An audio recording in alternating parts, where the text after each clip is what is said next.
This video is brought to you by Brilliant.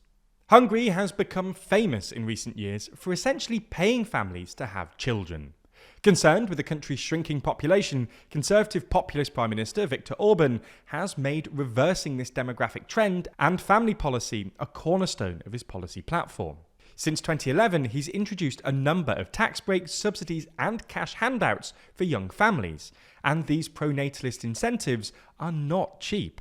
In this year's budget, the equivalent of £7.3 billion will be allocated to family support, approximately 5% of the country's GDP, which is more than double what it spends on defence.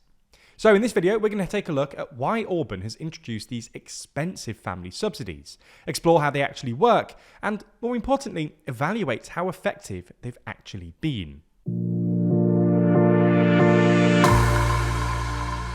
Before we start, if you haven't already, please consider subscribing and ringing the bell to stay in the loop and be notified when we release new videos. First though, let's start with some context. As you probably already know, much of the world is suffering through a demographic crisis. Fertility rates are falling, putting more pressure on public services and straining national budgets. According to UN data, fertility rates have globally fallen from 5.3 children per woman in the 1960s to 2.3, and more than half of all countries now have fertility rates below the so-called replacement rate of 2.1, the magic number needed to keep the population stable without immigration. According to the latest Eurostat data, the EU's fertility rate was about 1.46 in 2022, well below the so-called replacement rate of 2.1. To make matters worse, this number is falling at an unprecedented rate, and European governments are getting increasingly anxious about their demographic declines. But in Hungary, natalist Viktor Orban is convinced he can reverse this trend without encouraging more immigration, which is the usual solution. Orban has based his political campaigns and gained popular support on anti-immigration sentiment, so he's rejected immigration as a solution, arguing controversially, quote, Hungary does not need numbers, but Hungarian children, and that Hungarians do not want to become peoples of mixed race. So, for Orban, there is only one other solution. Hungarians need to get to work and make more babies. Orban, a self-proclaimed protector of traditional Christian family values, has made increasing birth rates a cornerstone of his policy platform, and his family-friendly policies have helped him secure electoral loyalty from the more conservative older generation and traditional middle-class families. He's set a goal for the country to reach the replacement rate of 2.1 births per woman by 2030. But this is a tall order, and no country in Europe is anywhere near this target. So how is he exactly planning to do this?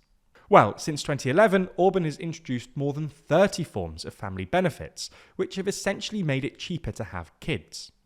One key policy has been family-friendly taxation. Introduced in 2011, the Hungarian government rolled out a pretty great perk for working parents, a reduction on personal income tax, and the more children you have, the less tax you pay. Since 2020, Hungarians can knock off this deduction from their pensions and health insurance contributions too. In 2015, the government threw in a tax break for newlyweds too, and in 2020, Hungary became the first European country to offer a lifetime personal income tax exemption to mothers with 4 or more children. This policy was part of a new flagship Orban scheme, introduced in 2019, named the 7-Point Family Protection Action Plan. This 7-point plan notably included a new loan programme for married couples who can borrow up to €30,000, which they don't have to repay if they have 3 or more children. What's more, the loan can be spent on anything the couple wants and is interest-free. The baby boom incentives don't stop there. Since 2015, the Hungarian government has splashed out to make access to family homes easier through the Family Housing Allowance programme. This programme provides generous subsidies for families to buy or build new homes, with the subsidies increasing as couples have more children. Unfortunately for Orban, results have been mixed at best. Hungary's fertility rate has increased around 25%, from a record low of 1.23 in 2011 to 1.56 in 2022, catching up and surpassing the EU average of 1.5. Marriage rates have also doubled from 3.6 marriages per 1,000 persons in 2011 to 7.4 in 2021, which was far above the EU average of 3.9 that year. Last year, Orban's chief of staff boasted that 160,000 children would not have been born between 2011 and 2021 without Orban's family policies, which have also received praise internationally from conservative politicians and prominent figures, including the Pope, US tech billionaire Elon Musk, and more recently Donald Trump's running mate JD Vance. However, it's become increasingly clear that there are limits to the effect of these policies. After peaking in 2022, fertility rates dropped significantly. In May 2023, the rate was 11% lower than in May 2022, and the most recent data published by Hungary's State Statistical Service for the first half of this year suggests it's fallen to 1.36, the lowest in a decade. This declaration shows no sign of slowing down, and in June, births fell to a record monthly low of barely 6,000, a 17% drop in a year. Forecasts suggest Hungary is on track for the biggest annual decline in the EU, and the country is still miles away from its 2.1 target. One reason why these measures have failed to bring about a more significant rise is that they were not targeted at lower income families, many of which who do not meet the financial or employment requirements for the funds.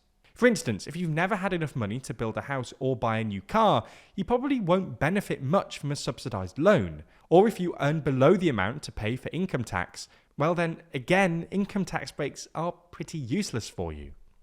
Another explanation is that Orban's policies have merely pushed forward births among women who had intended to have children at some stage in their lives anyway.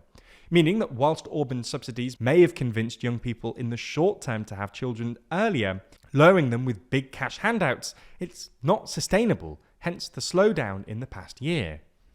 Others have argued that these policies primarily benefit families who already have 2 children by offering significant incentives for a third, but fail to address the underlying issue, which is that there's a growing number of single individuals and couples who chose not to have children, which has been increasing steadily since 2011. While Europe's right originally hailed Hungary's pro-family policies as a solution to the continent's demographic crisis, the fact that Orban is now spending an enormous 5% of GDP on pro-natalist policies, but birth rates are still falling, does suggest that, as other countries are currently finding out, there's no fiscal solution to the world's demographic crisis.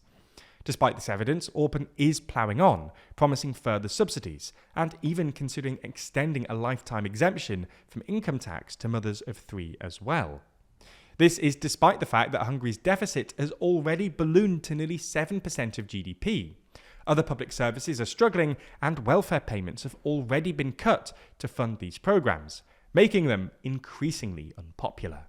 Understanding these kinds of issues is really important, but also difficult. That's why TLDR is here to help you. Unfortunately though, the world's only getting more complex, especially when it comes to tech and AI. Now, I'm not qualified to teach you about that, but luckily Brilliant are. Brilliant is where you learn by doing, with thousands of interactive lessons in maths, data analysis, programming, and AI. Brilliant is a learning platform designed to be uniquely effective. Their first principles approach helps you build understanding from the ground up. Each lesson is filled with hands-on problem solving that lets you play with concepts, a method proven to be 6 times more effective than watching lecture videos. For instance, if you did want to learn more about the increasingly important world of tech, you might want to check out the How Technology Works courses. That runs you through everything from how computer memory works to how exactly GPS can pinpoint your location, or why some online videos buffer, and how compression enables modern streaming. And although I did throw myself under the bus earlier, now I'm not qualified to teach you about that. Jack does have a degree in computer science, and he can tell you that These courses aren't just high quality, they're also far more interesting than the lectures I sat through.